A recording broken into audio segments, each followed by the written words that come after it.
talk very briefly, because I've got a panel to come up and all that sort of stuff. But I mean, I want to talk about ethics as the key to media futures. And I basically just want to say a few things about why this idea is really, it seems to me, the key to a most important development that we're seeing. And that is the debate about how we save journalism, but actually even more importantly, save the community from a public information space which we've heard has become polluted, which has become dangerous and become perilous. And the way we have to do that, in my view, is to get back to some basics. And we saw this morning that there's some work about that whole idea of getting back to basic ideas about how people communicate with one another and the tone they use and the need for more civilized human discussion to be apparent these days. So we set up this organization called the Ethical Journalism Network, which I set up when I left the International Federation of Journalists 6 years ago. And I did so because after 20 years working, representing journalists around the world, and another 20 years working in journalism itself in the UK, I realized that the big debate in the information revolution seemed to be all about the new business model for media. Media are caught up in turbulent change. They were seeing their businesses disappearing. Journalism has suffered as a result. Less money is being paid into in newsrooms to pay for journalism, less training of journalists. Journalists' working conditions, as we've just heard, are in free fall and so on. There's more corruption everywhere in journalism. And one of the things we realized, and I realized, was that in all of this debate about crisis, we had lost sight completely of why journalism exists, about the ethical base, the public purpose, the need for democratic societies to have access to a stream of information which is reliable, useful, and essential in order for people who are living in democratic societies to be able to take informed decisions. And that's why we set up the Ethical Journalism Network, which has a very, very simple and narrow focus, which is ethics, good governance, and self-regulation in media. So what we've been trying to do is to recapture and rekindle the inspiration that is behind journalism itself, and that is that it has public purpose, and it really is an essential part of democracy, if not the most essential part of democracy, as we've heard. Very quickly, I just want to go through how we are. In understanding the ethical base and the quality of our discussion, we have to remind ourselves how everything has changed. The information landscape, as I've said, politicized and dangerous. We have journalism democratized, really important, the democratization of journalism. The gatekeeper, elite professionals who used to run journalism and decide what people could get access to, decide what the news agenda was, they've been swept aside. It's been fantastically liberating. However, what's been replaced is the radical challenges.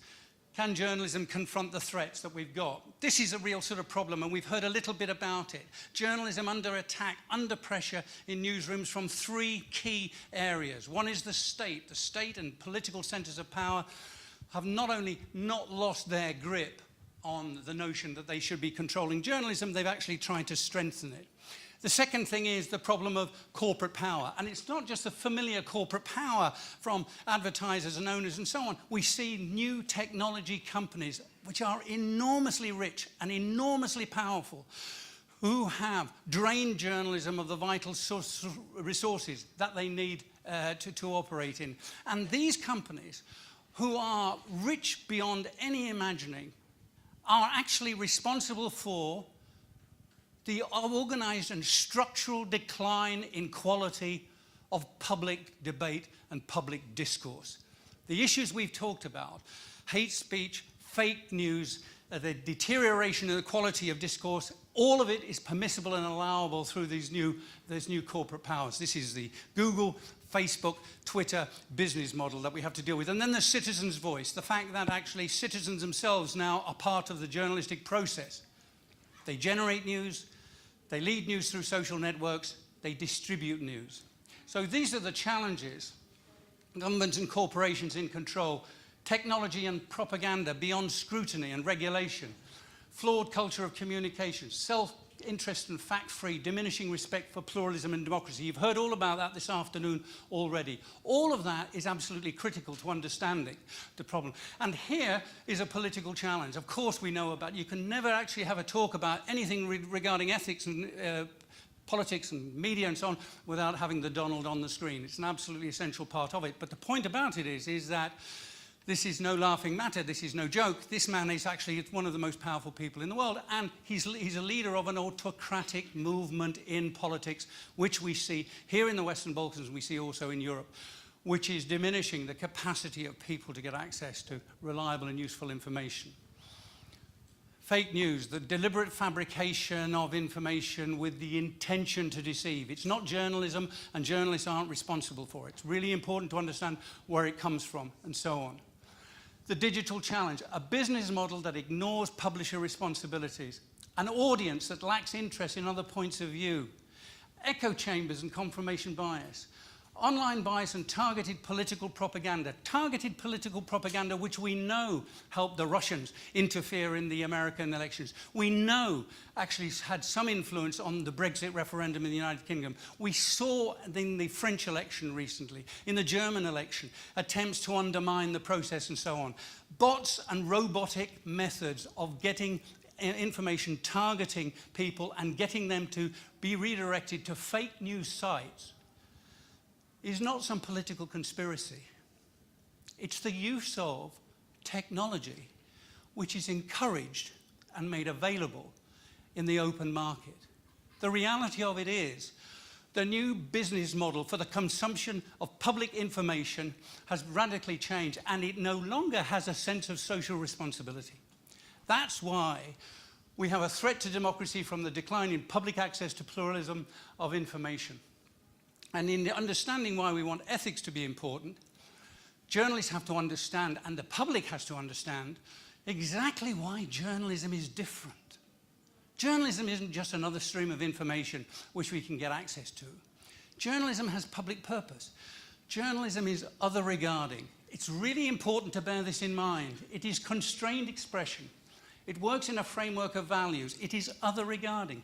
Journalists, when they do their work, do not do it only with concern to their own prejudices and bias. They always have them, but they're always conscious of the fact that they are responsible to their audience. This free expression gives voice to bias, even offensive opinion, including fake news. It is self-regarding. So journalism is other-regarding. Free expression through our social networks and that which is permitted by the new technology companies is very much self-regarding. And these are the sort of core values of ethics, which I think we have to look at. There are 400 or so codes of conduct around the world governing journalism. They're all very different. They come from very different traditions, language groups, and so on. In this region, I know most of the codes because I've sort of seen them and worked through them some. They're all very different, but they're all very specific to national interest. However, all of these codes, all of them, boil down to just 4 or 5 basic principles. They are all shared. Accuracy and fact-based communications. Independence. Journalists don't tell malicious lies. That's the idea anyway. Independence. We're not propagandists. Impartiality. We know there's more than one side of a story. Probably we know there's more than 2 or 3 sides of a story. We try to tell all sides of the story. Humanity. The most important virtue and ethic of journalism is that other regarding responsibility, that what we do is we have regard to the fact that our words and our images can do damage. So we're aware of the fact that children might read the stories or see the pictures that we put out. We're aware of the fact that if we're intemperate in our language, we can create hatred and indeed incite people to violence. So our humanity is an essential ethic. And finally, there's transparency. We say who we are and where we come from. That's the reality of what these ethics are. And we have to remind journalists, and what's one of the things we do, is that we need to recapture the spirit that is behind these simple values and translate them into the work that we need to do. So what do? Challenge fact-free, abusive and intolerant communications. Of course we must do that. Demand responsible communications from corporate and political centres of power. We heard this morning the political hypocrisy that actually holds back media and journalism in the Balkans. It's absolutely right. We have to confront that. But we also have to confront the corporations, the billionaire corporations that really have dominated and taken over the world of communications. And we have to say to the Facebooks and the Googles and the Amazons and the Twitters and the Apples, you do not have the right to take from us our democratic obligation to be able to communicate freely without being in competition with hate speech, pornography, brutal videos, extremism, and so on. You cannot put us on the same level. We need a cordon sanitaire around public information, which is in the democratic and public interest. So we need to rein the power of these big capitalist corporations in. We need to strengthen journalism and its ethical values, and we need to build a new information literacy movement, this is also referred to by Aidan, to support core ethics.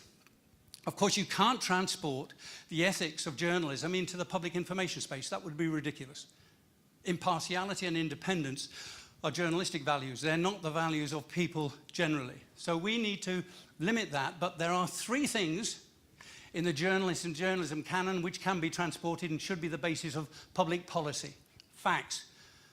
No malicious lies. If you're in the public information space, people should deal in facts and be fact-based in their communications. Transparency.